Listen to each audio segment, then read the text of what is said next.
Hey guys, Will here and welcome back to another video. So today I'm going to be talking about the iPhone 5S in 2025. So this was Apple's flagship phone alongside the iPhone 5C in 2013.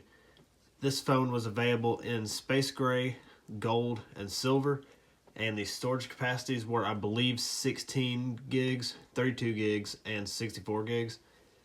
And this was the first iPhone to have the Touch ID functionality, which instead of the iPhone 5, where the home button only did home button things pretty much, you would just press it and go home, and then on the lock screen you would just slide to unlock to put in your password to get in your phone.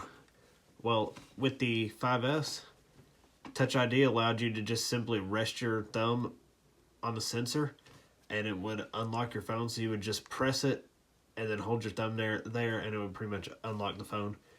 This one, unfortunately, the Touch ID doesn't work on this specific phone because I didn't have the original screen for it to take the home button off of. But this particular one is on iOS 9, although these phones were supported up until iOS 12. So they're not like super old. They got supported for the same amount of time as the iPhone 6, which is weird because the 6 was a year newer. But that means that these are, somewhat modern in a way.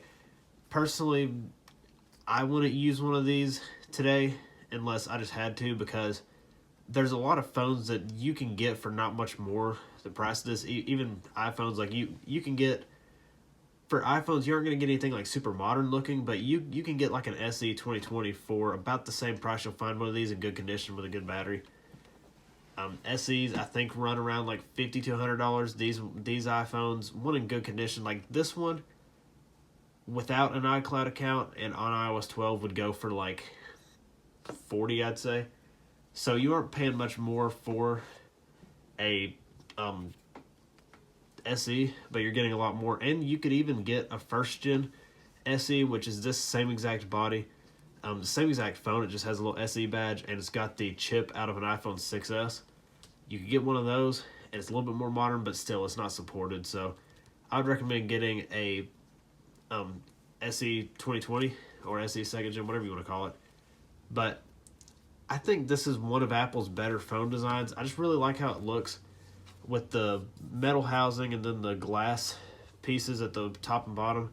I just think it looks really nice. And I like this small display with the Touch ID. I just think that looks cool.